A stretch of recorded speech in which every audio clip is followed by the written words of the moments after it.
नमस्कार दोस्तों। भारतीय संविधान में नागरिकता सिटीजनशिप का पूरा मामला संविधान के भाग 2 में अनुच्छेद 5 से 11 तक मैं एकदम आसान तरीके से बताता हूं कि कौन भारत का नागरिक माना जाएगा। जो 26 जनवरी 1950 को पहले से नागरिक था, अगर कोई आदमी 26 जनवरी 1950 जब संविधान लागू हुआ से पहले भारत में रह रहा था और या तो यहाँ पैदा हुआ था या उसके माँ बाप यहाँ पैदा हुए थे या पिछले 5 साल से लगातार भारत में रह रहा था, वो अपने आप भारत का नागरिक बन जाएगा। बस कोई कागज पत्तर नहीं दिखाना पड़ा। कब? उस वक्त 1950।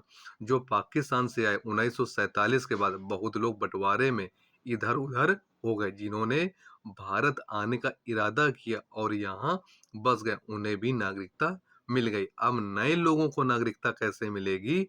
ये क्या ये संविधान में सिर्फ शुरू के लोगों का नियम था। बाकी बाद में संसद ने कानून बनाया, सिटीजनशिप एक्ट 1955, और बाद में उसमें लगातार संशोधन होते चले गए और वह कानून बनता गया। नागरिकता 5 तरीके से मिल सकती है। किस तरीके से? नंबर 1, जन्म से। 1 जुलाई 1987 से पहले भारत में पैदा हुआ, सीधे नागरिक। 1987 से 2003 तक क्या नियम था?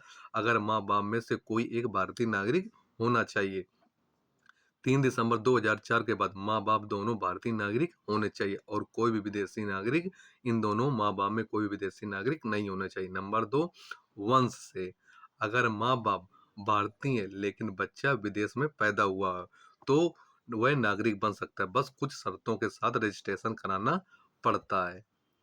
नंबर 3, रजिस्ट्रेशन से। कुछ खास लोग जैसे विदेशी औरत जो भारतीय पुरुष के साथ शादी कर ले तो उसे रजिस्ट्रेशन करवा सकती है और रजिस्ट्रेशन करवा के वह नागरिक बन सकती है। नंबर 4, नेचुरलाइजेशन से। कोई विदेशी 12 साल से भारत में रह रहा हो और वह अच्छा खासा चाल चलन वाला हो, हिंदी या कोई संविधान की 8वीं अनुसूची की भाषा जानता हो, तो आवेदन करके भारत का नागरिक बन सकता है। नंबर 5, क्षेत्र विलय से। अगर कोई नया इलाका भारत में मिल जाए, जैसे सिक्किम मिला था, तो वहां के लोग भारत के नागरिक बन गए। CAA 2019 वाला नियम क्या है?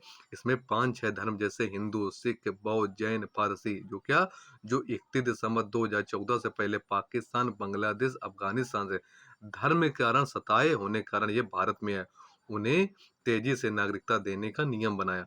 मुसलमानों को इसमें शामिल नहीं किया गया, इसलिए CAA में बवाल हुआ। चलो अब इस संविधान में नागरिकता के अनुच्छेद 5 से अनुच्छेद 11 तक को आसानी से बिल्कुल आम भाषा में समझते हैं, जो एक बार में दिमाग में घुस जाए।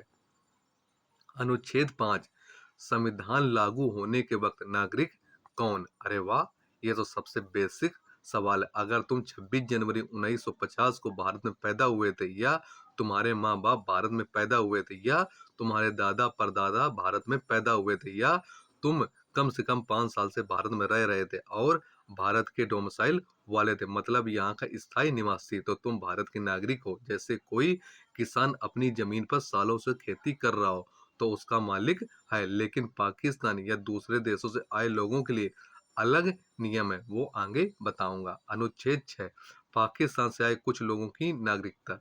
देखो भाई, 1947 में देश बंटवारा हुआ ना।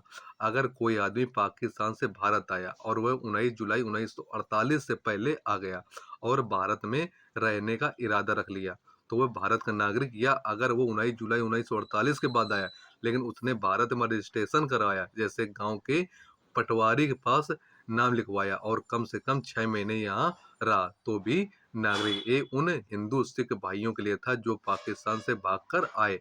जैसे कोई पड़ोसी गांव से अपना घर छोड़कर हमारे गांव आ जाए और यहाँ बस जाए।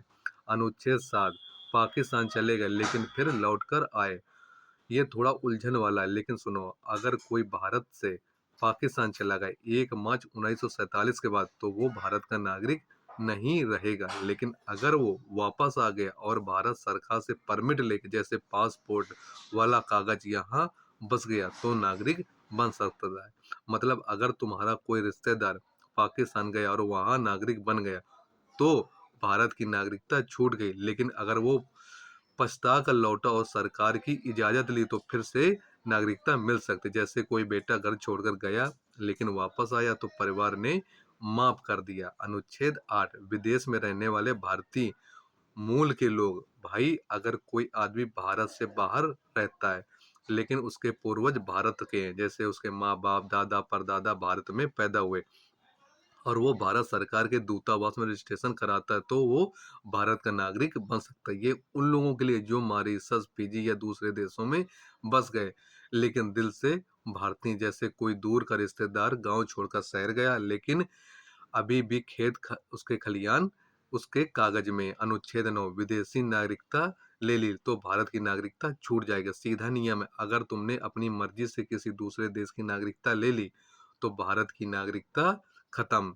जैसे कोई औरत शादी करके दूसरे गांव चली गई तो पुराने गांव की सदस्यता छूट जाती है, लेकिन अगर जबरदस्ती हुई तो वो अलग बात है। अनुच्छेद 10, नागरिकता के अधिकार जारी रहेंगे। ये कहता है कि जो नागरिक है उनके अधिकार बने रहेंगे जब तक कानून से न छीने जाएं। मतलब एक बार नागरिक बन जाएं तो आसानी से नहीं निकाला जा सकता। जैसे कोई परिवार का सदस्य है तो उसे बाहर फेंकने के लिए ठोस वजह चाहिए। अनुच्छेद 11, संसद को कानून बनाने का अधिकार है।